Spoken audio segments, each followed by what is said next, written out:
Oh, hey there. It's time! And a one, and a two, and a 1, 2, 3. Lip really loves wrestling. He sure he does. Likes to talk about it too. If you like to watch wrestling like he do, come and join us on the wrestling show. On the wrestling show. On the wrestling show. Baby.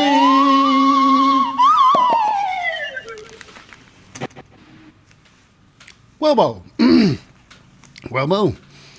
Welcome to The Wrestling Show. I'm your most fickle host, Lip Hazlewood, and this is a very cynical look back at the latest episode of Representing the WWE, and live from the PBG Paints Arena in Pittsburgh, Pennsylvania. It's Payback! That's right. A very special premium live event. Air date September 2nd, 2023. Now, before we get into this very special event, just a quick shout out to the non-competitors. That's right. They are the rope that holds the building, that holds the show together, so to speak. Okay. Anyway, starting off with getting all the scoops and backstage, backstage scoops and, pre-match interviews. We got ourselves a Miss Kathy Kelly. And heading to the ring, letting everybody know who's about to fight and the outcome of such matches. It is, of course, Samantha Irving. And least we not forget. And last but certainly not least, we shouldn't forget, it's the commentary crew. It's the play-by-play guys, the hosts. And I call them the narrators of the whole damn show. They're the team of the very handsome and very reliable Corey Graves, teaming up with the longtime veteran of well over 25 years. And that is Michael Cole. Now, without any further ado-s, it's time to start this very special premium live event. Hey, we start with a match that'll end it all. This match will end it all. So this will be it for Becky Lynch and Trish Stratus. Time for them to part ways after this match. What's going to happen now? This match here has come so far as to now they have to finish or to settle their differences inside the cage, a steel cage, baby. Now, this match was a long time coming. This I think I didn't expect it to be what it is. This was about 20 minutes in length. This match was barn burner. This was a slobber knocker. This was a pretty good match. As in, it was over 20 minutes. And there was a lot of back and forth in the match. Now, Trish Stratus, I think she's maybe, I don't know, she's underappreciated maybe. Because she really knows how to put together a good match. This was really good.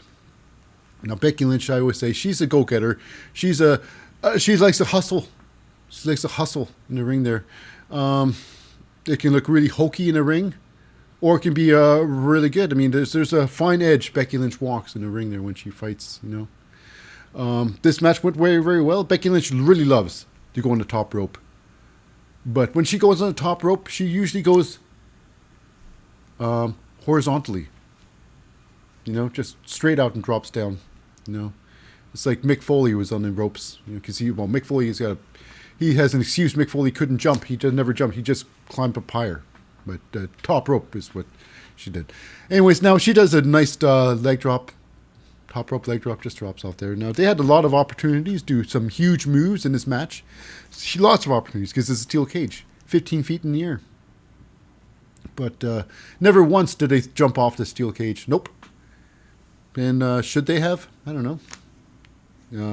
It would have been very dangerous and risque.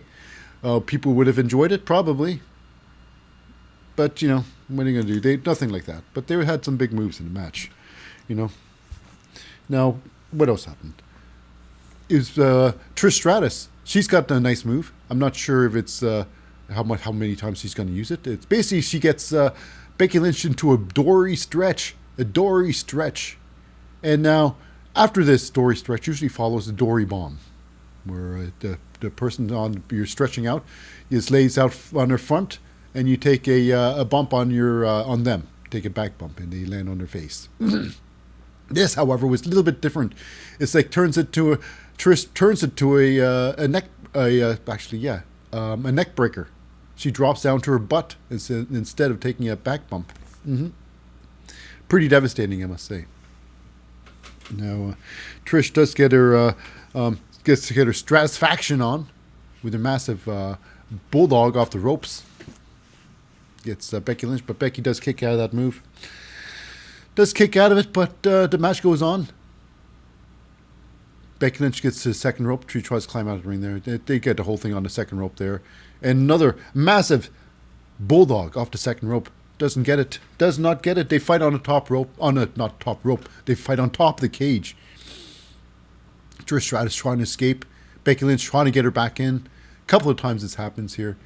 Trish even gets to a moment where her legs get tangled up in the bars on top there, and she hangs upside down precariously. What would be seeming like precariously. But here we go. Now the biggest move of the match was, they're fighting on the top of the cage. Becky Lynch slides down to the top rope, and this, in any regular match, would be a big move, big spot. It's a top rope suplex.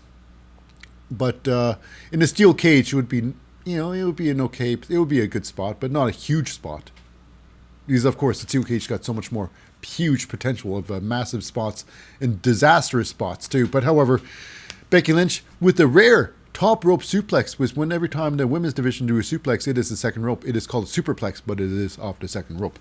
But a rare top rope suplex, the commentary, like Corey Graves and, Michael Cole, oh my God, no, not out there. It's like, really? It's a top rope suplex, nothing more. But not to diminish what the women are doing in the ring. They're tearing it up for sure. But it was a top rope suplex, regardless of what you may say. Now, at the end of the match, end sequences was this. Becky Lynch is going to escape the ring by climbing it. Trish Stratus decides to go to the door. And then she gets a little bit of help with her friend. Zoe Stark grabs onto Trish's arms. Becky Lynch got the legs. And Becky Lynch, even though she's been in the match for at least 15 minutes already, she must have been tired out of her mind. But still, she's got enough strength to win the tug of war. The tug-her war with Zoe Stark in pulling in, Trish Stratus into the ring. Well, just like that. Now, Trish tried to get a roll-up pin on Becky. Didn't happen. Becky gets the manhandle slam on to Trish Stratus. Whammo! Knocks her down. Tries to get the pin. And then it's Zoe Stark. She opens up the door. Apparently, she could have done this at any time. She could have just opened up the door at any time, apparently. Because she just opened up the door and broke the pin up. And then she gets, Trish. Hey, Trish, now's your time. Now she could say, now get out the door while I hold Becky Lynch back. It will take her a couple of seconds to beat me up, but it will give you enough time to escape. No, she says, climb it the fence. Get out. So she does that. And right after that, actually, before this all happened there, we have a pivotal moment in the match where it's Trish Stratus. She's lying there. And Zoe Stark tries to pull Trish Stratus to safety. But Becky Lynch, now she had a moment here where she could have escaped the ring. She just walked out of the ring and won the match. But instead, she decides to close the door. Closing, it's like, you think I'm stuck in here with you two? You're stuck in here with me! I'm not sure why I made Becky Lynch an accent, but I did. So yeah, Becky Lynch is like, you're stuck in here with me! And she closes the door. And that's when Zoe Stark says to Trish, escape, get out the ring, climb! And she tries to attack Becky Lynch. Becky, right off the bat, gives her a manhandle slam. Whammo! And then she climbs up after Trish. Trish could have just dropped, but she grabbed her by the hair. And she ends up pulling her back into the ring. Second rope. Manhandle slam. Bada boom, bada bing. It's over. Becky Lynch wins. And moving on, and inside the ring, however, things aren't over with Trish Stratus and Zoe Stark. Zoe Stark tries to go to Trish's side, pick her up, dust her off, ready to go. But Trish was very upset over the whole situation. 2-on-1, you couldn't do it. 2-on-1, you couldn't do it, Slappy. She slapped her in the face, slapped Zoe Stark in the face. And she told Zoe Stark to get the hell out of the ring. Lead the way. But Zoe Stark wouldn't have any of it. Instead of leaving the ring, she closes the door on the ring. Turns around and gives Trish Stratus a piece of her knee with a Z360 to go to sleep. That's right. So, yeah. Becky Lynch, she's out there doing her thing. But, yeah, it's Trish Stratus gets a Z360. So what's going to happen here? Obviously, Zoe Stark takes off to thank you, Trish. No longer thank you. Thank you very much, but no thank you. So she's moving on already. She's already hurt, So yeah, I assume there's going to be a match. Zoe Stark versus the great one, Trish Stratus. Probably, who knows? Anyways, moving on. You wouldn't believe this, but the host of Payback is here.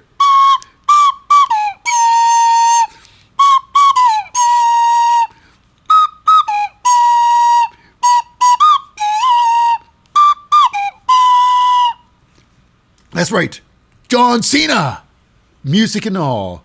He comes down to the ring there, and he's really taking, and he's talking about how grateful he is with the crowd. Crowd allows him with moments and stuff like that. But here's the thing. Well, he really just likes pumping himself up. I always say, now, not just me, but it was Jimmy Uso on Friday who says, you know what, John Cena, you are a lot like. You and Roman Reigns are a lot like. It's all about you take, and take. You just take and take and take. And this is the same thing. Now, John Cena, he's supposed to be the host of this show. And he's not doing much hosting at all.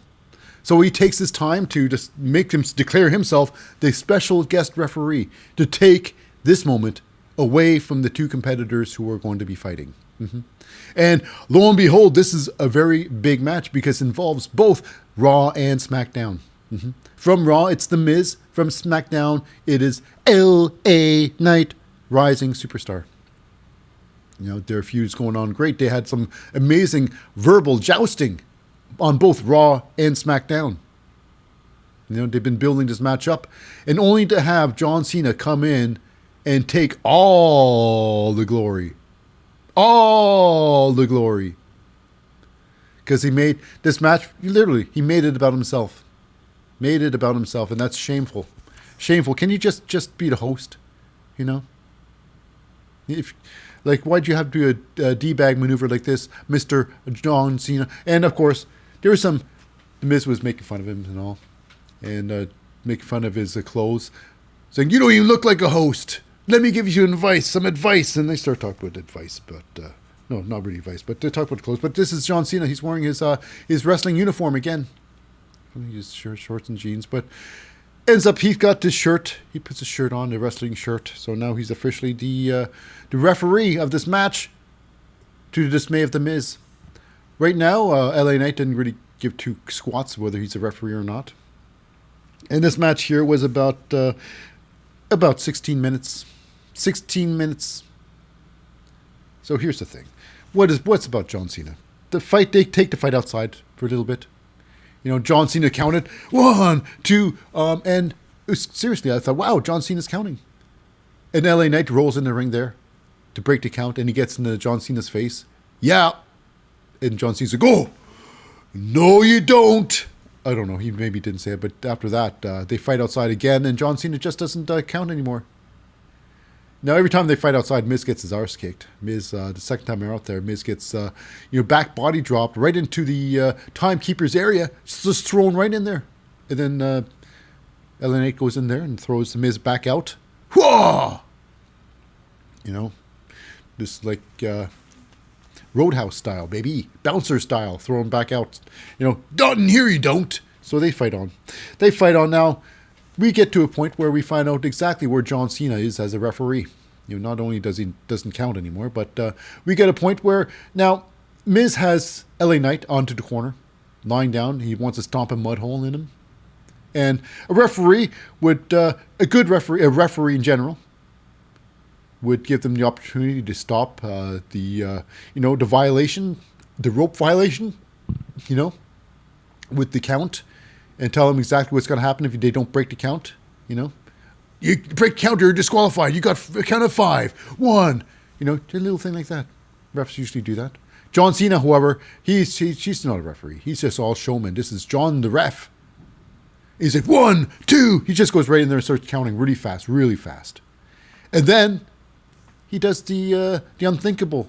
Well, theoretically, the unthinkable. Referees should never put their hands on the talent, and vice versa.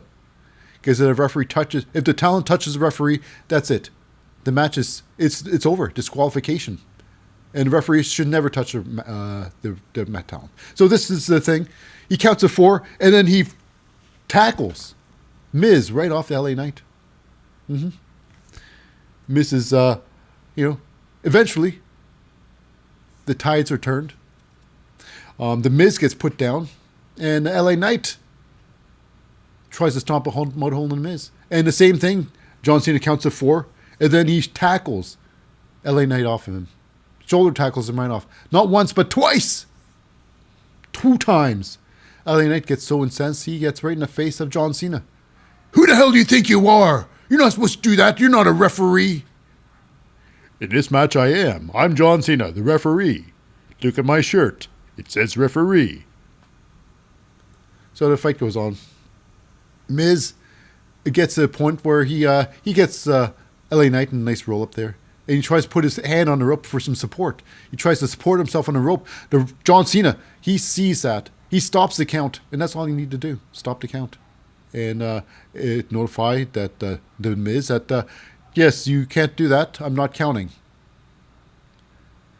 And that's basically all he has to do. But no, John Cena has to get the theatric in this thing because he's John the referee. I'm a theatrical man. So he just gives a big old kick to the Miz's arm. Really? That's biasm right there. Kicking the Miz. Like, he's made it clear that he does not like the Miz. And he's kicking him like that. Miz gets right in John Cena's face. How dare you? You're a referee. You should never touch their talent. This is an outrage. Something like that. I'm pretty sure he's saying stuff like that. LA Knight then tries to get an upper hand on the Miz. But then he almost punches John Cena right in the face, and John Cena's ready to protect himself with a cocked fist. Like, how dare you? You don't even think about it, LA Knight. I will punch you out. As a referee, I will punch you out. Really? I will punch you out, LA Knight. I will punch you out. That's my John Cena. So anyways, LA Knight, he gets spun around by the Miz, and skull-crushing finale. And you think it's over, but, the Miz wants to rub it in a little bit more. And he wants to make fun of John Cena, because, of course, John Cena's there. He didn't have to do it. So the Miz does the, you can't see me. But John Cena wants to be seen by everybody. He needs to be seen. Just like Cody Rhodes, they need to be loved. They need to be loved. So he does, you can't see me. He's got to do the old 5-knuckle shuffle. But LA Knight got up. He got up real quick. He does the little backflip upwards. Slams down the Miz. Follows up with a massive, I think one of the nicest standing elbow drops in all of wrestling. Such height, beautiful, a thing of beauty, absolute beauty. After that, it's the blunt force trauma. That's right. The Beal takeover to the slam of the head of the ground. Blunt force trauma. The other side, right? Bah.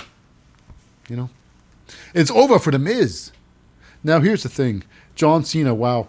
He really steps over the boundaries now. Steps on toes. At the end, he waits for LA Knight to come down to the ring there. And makes it about himself again. LA Knight's all fuming. To think, you could have cost me the match. He's got some gripes here. John Cena's like, hey, listen, I just want to show respect. Shake my hand. Come on, respect. He's trying to control the situation. John Cena, really? You couldn't play the game. You couldn't work with, LA Knight. LA Knight, because obviously John Cena couldn't play LA Knight. If John Cena played with LA Knight, John Cena would be the heel, the bad guy. And you can't have that. You can't have that. Not if John Cena. Not if you want to be loved. So anyways, John Cena, steals a handshake from LA Knight and raises his hand in disgust. John Cena, how dare you? How dare you? I don't know if I want to see LA Knight John Cena. Will it happen? Will people care if it happens? Clearly, people will want to see it happen. John Cena, LA Knight. Just because I don't want to see, I don't care for it, doesn't mean everybody would eat it up. Eat it right up. Gobble it up. So it could be good for biz. Good for the business. Okay, so next up, we got ourselves a big tag team match for the United States Championship. Go, baby! You're defending, retaining your current and your defending champion is Rey Mysterio, and he's fighting your former champion Austin Theory. Now this match here was almost 10 minutes in length. It was pretty good. It's a really good match, I gotta say. These two competitors, I would say they came close to match of the night. Very close to match of the night, in my personal opinion. I make fun of Rey Mysterio. He has the top of the line body modification gear. Body modification gear. It's true. I say that because, Rey Mysterio, he's got those leg thickeners and those ankle thickeners with those floppy rain boots he wears. It is hilarious. Rey Mysterio. But however, you know what? Rey Mysterio has been in the business about 60 years plus, And he's been, in the main event, in the big picture for, all those years. He's been around for a long time. He's got a lot of veteran experience. Grayson, but, it's Austin Theory. I think he's a future Hall of Famer. But I truly believe, Austin Theory, he's got something going on with Grayson Waller. I think that tag team is going to be great. Grayson Waller and Austin Theory. They have to be. I think they're great talents. The tag team division in the WWE is trash right now, and I think that could be what that needs, a good start to really bolster that division. Bolster it up a bit. So yeah. So how is Rey going to win this match? I'm like, sucks. But yeah, it was good, almost match of the night, because clearly they both know how to wrestle. And Austin Theory, in the beginning of the match, my goodness, he was throwing around Rey Mysterio, because Rey Mysterio is so tiny. He's like he looks like an old man. He's a fit old man with the belly and the skinny legs. He gets thrown around like with ease with Austin Theory. But Austin Theory is such a great performer. He made Rey Mysterio look like he was at least 40 years old. Like half his age. Now, in a match here, Austin Theory did try to go for the mask, try to pull the mask off Rey Mysterio. And I thought, for sure, something's going to happen here. The mask is probably going to get taken off. Maybe one of the LWO members is going to come down to help out, and something's going to happen, a big thing with the mask.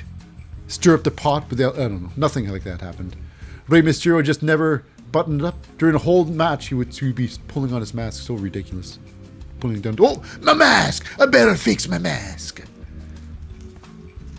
So the match goes on very good. I just gotta say, Austin Theory just made Rey Mysterio look like a superstar. Rey Mysterio does his patented. He does his belly slide outside the ring. Now this was an offensive move. Usually he does a splash, but this time he catches Austin Theory with a DDT in a headlock, and Austin Theory turns that into a tornado DDT. Really huge move, beautiful move. Austin Theory took the 619 booyaka in the face. Now the end sequence was this. After that, it's Rey Mysterio's patented slingshot splash. But oh my goodness, it didn't end there, because Austin Theory lifted his legs up. Oh, the stomach! Austin Theory tried to end it himself with the, A-Town down. The go to sleep his go to sleep. You know, fireman's carry, spin around, go to sleep. He tried to get, he got Rey Mysterio on his shoulders. He tried to do the spin thing, but Rey Mysterio counters the whole thing. He sits on his shoulders, and with the victory roll, the most complex of all roll-ups, from the shoulders, sitting on the shoulders, from the electric chair drop. Front roll out of it. Beautiful roll. This is a roll-up victory for Rey Mysterio. So with all roll-up losses, it's the most humiliating loss of all. So yeah, Austin Theory takes it one in the rear. I always call losing by a roll-up is taking one in the rear. That's how bad it is. But yeah, you know what? I think just Austin Theory, he's got stuff with the tag division to deal with. So yeah, this is just something he doesn't have to worry about right now. He's still young. He can still go after these belts. So one belt down, all the rest of the belts to go. Right now, I think he's working on the tag team belts. So now, next up, we got ourselves a little backstage thing, which was absolutely hilarious. It was Kathy Kelly with Becky Lynch. You know, talking about, now that you're done with Trish Stratus, what's next? What's next for Becky Lynch? And that's where Tiffany Stratton comes in. Tiffany Stratton. She's the Selma Hayek-looking woman. Very beautiful. So she comes in there, and she's working her charm. Now, in NXT, Tiffany Stratton was talking about how great she was and how much better she was than other champions of the NXT. And she mentioned Becky Lynch's name within the champions of the NXT when she realized that, wait a second, I'm mistaken. So she comes to, Payback to apologize basically to Becky Lynch. So she's like, she's apologizing and says, I apologize, I've been unfairly calling you a champion. Unfairly calling you a champion. Oh, that is hilarious. But you know what? A Becky Lynch, Tiffany Stratton match, I think that would be interesting to say the least. You know one thing for sure. Becky Lynch will be going on to the top rope to do some maneuver off the top rope multiple times. Next up, we go to our next match. It is tag team. It is between two tag teams. It's not a tag team match. It's between your current and defending tag team champions, the team of Sami Zayn and Kevin Owens versus Judgment Days. Team of Damian Priest and Finn Balor. That's right. So a big move, big match there. Now the match is this. It's called a Steel City Street Fight. A Steel City Street Fight. Now, what's a Steel City Street Fight, you might ask? Hey, what's a Steel City Street Fight? Why, I'll tell you. It's it just means here there's no tags, so it's 2-on-2. No countouts, so you can fight anywhere outside the ring. And no disqualifications, so you can have your friends help out and they won't give two poops. No two poots about it. So yeah, they start off big. They all in the ring. They're fighting all at once. Oh, let's all fight, Scrappy Poo. Now, it starts 2-on-2, straight up. Judgment Day, everybody else is in the back. No one joined the ringside. It's like, is it going to be clean? I doubt it. It is no disqualification. Now, the question is, will Kevin Owens and Sami Zayn have people backing them up?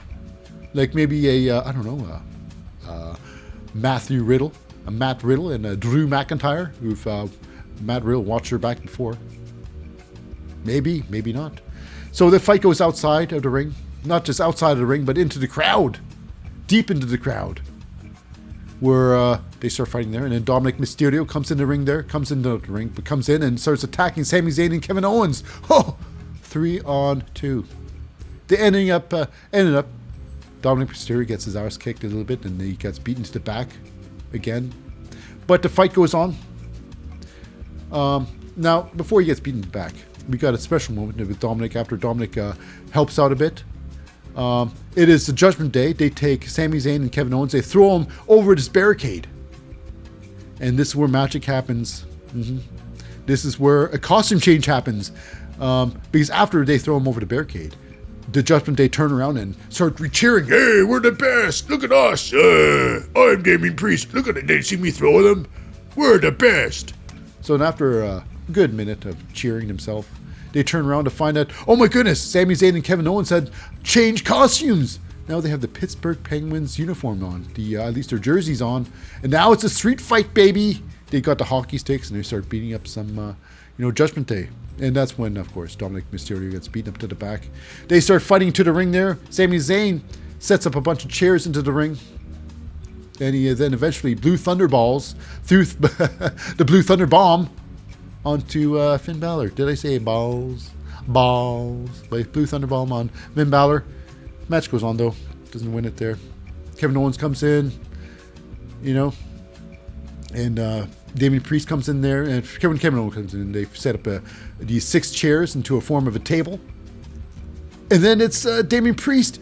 He does a suplex slam with Sami Zayn. He throws him right onto those chairs. Huge, huge bump.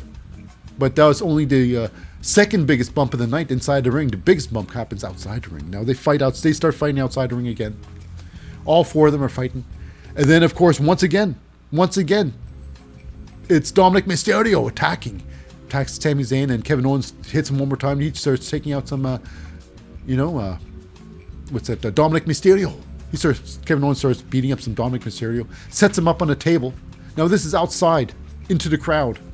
Now, this is where they load in and out. I would assume the Zamboni entrance would come in and out. So over top, there's a crowd there of the Zamboni entrance. So this is pretty damn high. This is maybe about 20 feet in the air. About 20 feet. It is insane. So Kevin Owens climbs up there onto the balcony, onto the railing, and then a swanton right off the top. This is insane. Biggest bump of the night. Yeah. It didn't get the holy shit moment I thought it would. This was a holy shit moment. This was huge. Not only was it huge, but it got caught on 4 different cameras. 4 different cameras. So it was an important bump. But the match carries on. Now Kevin Owens is pretty much out for a little bit. Sami Zayn tries to take care of business. TCB in the ring there. With him versus the Finn Balor and Damien Priest. He gets bopped on the head. He tries to take out Finn Balor with the, one hell of a kick. He gets stopped with the, steel, garbage can to the face. Eventually, Finn Balor gets thrown right through a table. He gets kicked into the table. Sami Zayn doing some good work still. And, however, it doesn't really end well. He ends up getting, Damien Priest? Well, Kevin Owens comes back in there. Damien Priest gets stunnered by Kevin Owens. Damien Priest then gets one hell of a kick to the face. And before it can be finished, Kevin Owens is still hurt with his splash. He just managed to do the stunner, but he was pretty hurt. And then Sami Zayn goes to the pin. And that's when JD McDonough, unofficial member of Judgment Day, comes in. The brother of Finn Balor comes in to pull Sami Zayn from the ring. Sami Zayn ends up getting, he gets taken out there by JD McDonough. But JD McDonough, he gets taken out by Kevin Owens. Kevin Owens then gives a massive power bomb. Actually, more of a spine buster. He gives a spine buster onto the commentating table. Whammo! Taking him out, JD McDonough. Mm-hmm. But here we go. This is when Rhia Ripley makes her appearance. And she charges in there. And one massive spear. She spears Kevin Owens right through the barricade that separates the, the fighting area with the timekeepers area. Right into there. Mm-hmm, it's true. So now it's one-on-one. Now inside the ring, it's Sami Zayn. He tries to finish it. He gets Finn Balor into one massive kick, one hell of a kick, the haluva kick. Goes to a pin, but however, Dominic Mysterio gets back into the ring there, smashes Sami Zayn over the head, breaking the pin at the same time with the Money in the Bank briefcase. Finn Balor crawls over for the cover. 1, 2, 3. We got new tag team champions. And, the last time Kevin Owens and Sami Zayn, had a title defense before this was, I believe, what's that? WrestleMania, April 1st. April 1st. So yeah, we got new champions. The Judgment Day. So now every member of the Judgment Day holds gold. For now, anyways. So now here we go. Something very special. A moment in time. It's the Grayson Waller effect. With Grayson Waller, but however, as you know, he's guest. Most important man in wrestling.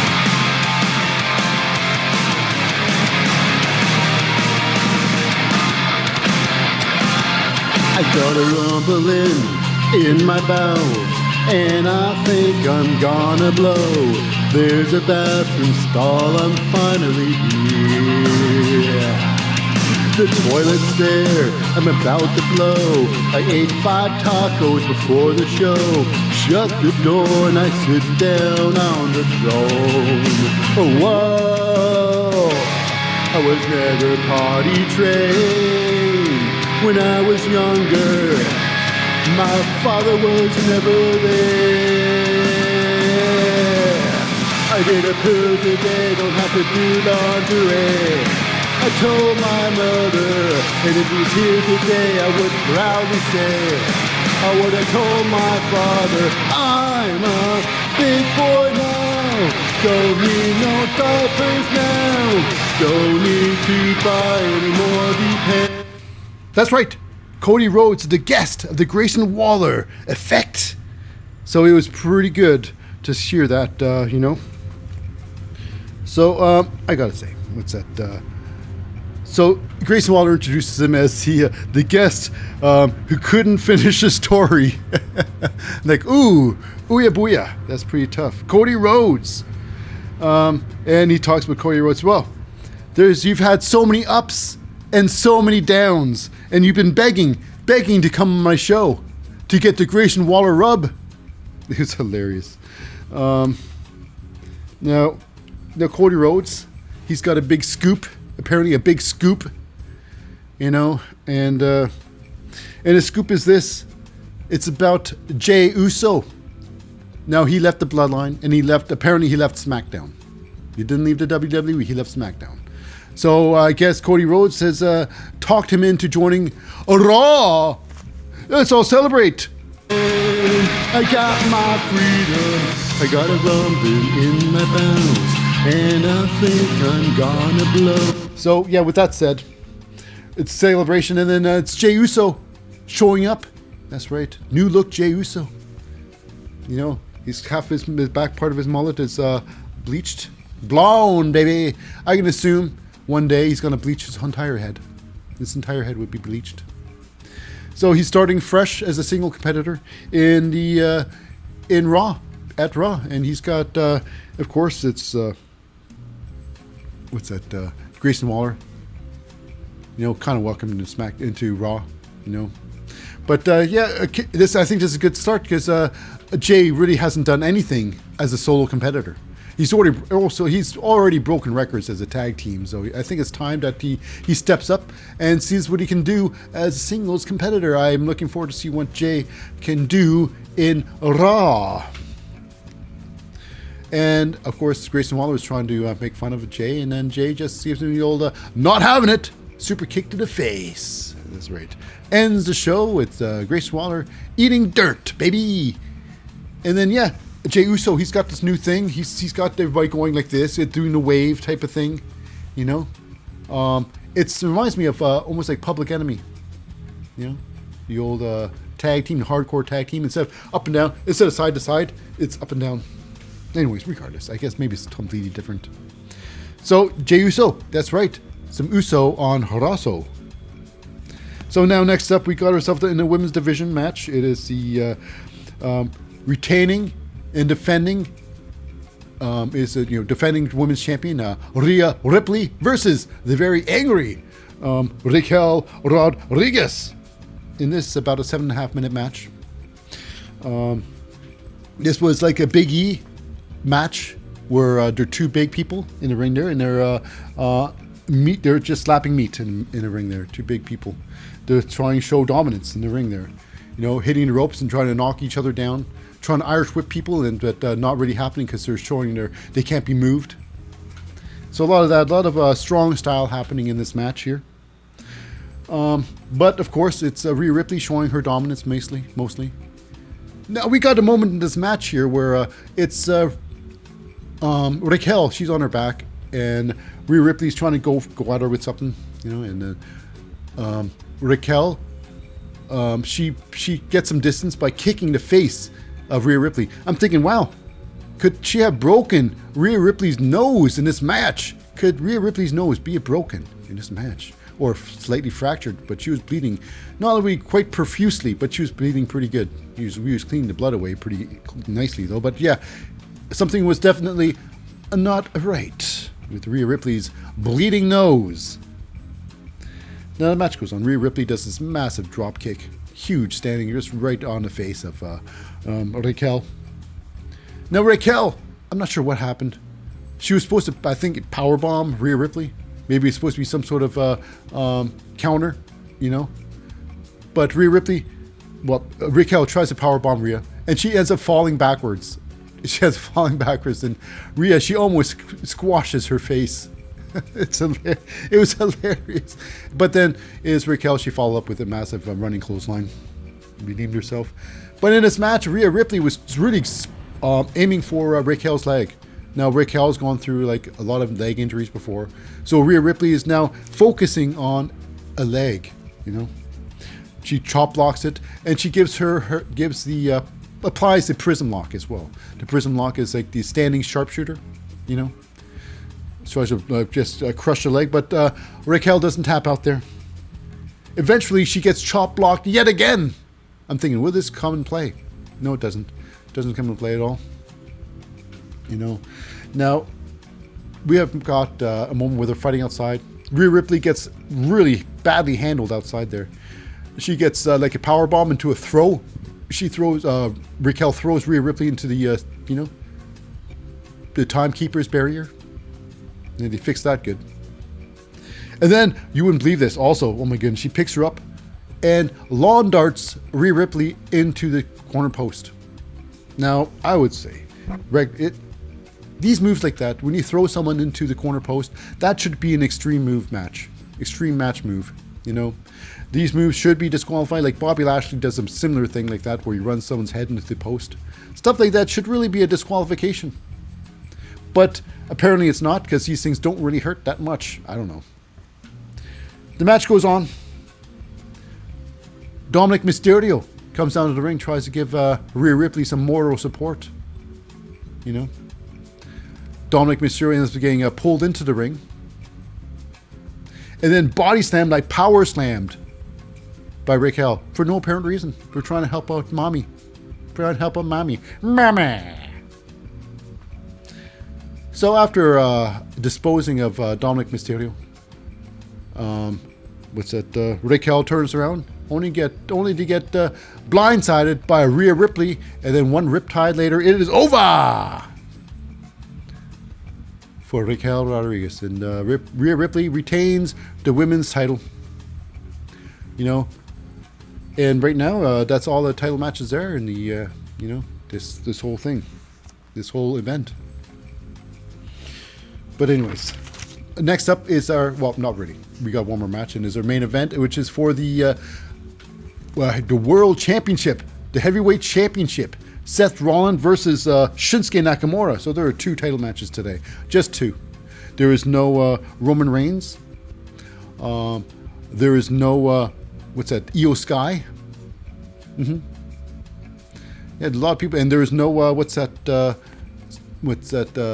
Chelsea Green or, her tag team partner, formerly known as Doudrop. Anyways, regardless. There's just, Piper Niven. No Piper. Anyways, regardless, this match here. Well, before we go into the match, this main match, we got ourselves a little bit of a backstage John Cena. The interviewer, the backstage correspondence, dressed up like a costume, like a clown back there. It's ridiculous. So he's got stupid it's John Cena being a clown. He gets a little worded with Finn Balor and Damian Priest, and you know what? They had some feuds, they had some disagreements, but every family does. It's families always fight, and they're considered family. And right now, nobody can stop the Judgment Day. Now we go to our main event, and the main event is for the world championship of Seth Rollins. Now, Seth Rollins has been pushing this huge thing that, yes, Seth Rollins is fighting injured. He's got 2 fractured vertebrae in his back, which is damn serious. I mean, there's only so much longer this Seth Rollins ship can travel before you got to put a stop to everything to at least take a rest. But you know what? If he does fight as little as Roman Reigns does, Seth Rollins can at least take 3 or 4 months off to heal before his next match, easily, and no one would bat an eye. But it's against Shinsuke Nakamura today, and watching the match is the Hall of Famer, the Great Muta. Watching the match, seeing this is going to come back to the belt's going to come back to Japan. Now this match here, I couldn't believe, the longest match I've seen maybe in years in the WWE. It's been a long match. Well, yeah. It's been a long time since I had a match this long. In Barn Burner, Slobber Knocker, this was match of the night. This was about 26 minutes. This was incredibly long. Incredibly good. Competitive.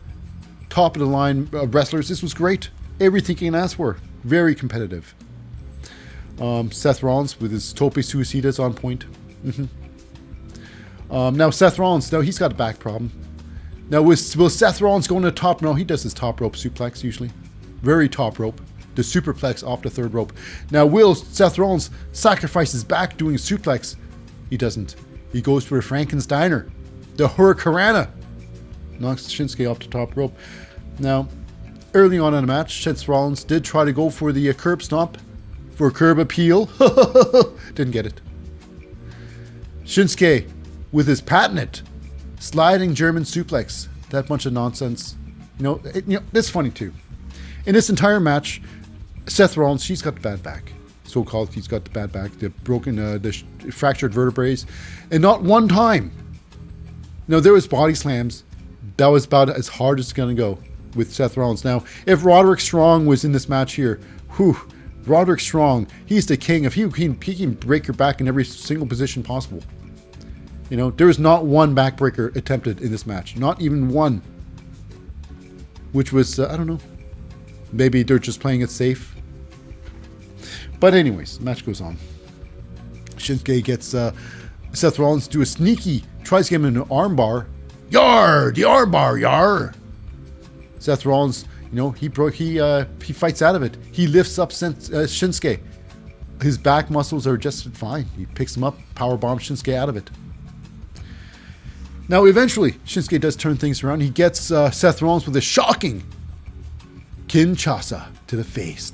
But apparently it wasn't quite enough. They scruffle some more. Seth Rollins gets Shinsuke into the pedigree. And most pets agree with pedigree. Brought to you by Pets Agree. I'm not sure. So anyways, they move on. They scuffle a little bit more. Seth Rollins ends up getting the cheekiest of cheeky curb stomps. Out of nowhere, just a curb stomp from the blue. Just stomps the holy hell out of Shinsuke's head. And then like that, Shinsuke's dream is over, and he'll never will forget the day he lost to Seth Rollins. That's right. This match was the match of the night. This was great. Like I say, about 26 minutes. Great match. And that does wrap it up for this episode of the wrestling show with... they would say it's Payback. So, I've been your host, Lip Hazlewood, for the wrestling show, saying, thanks for stopping by, and hopefully I'll see you on the next episode. So, I'll see you later.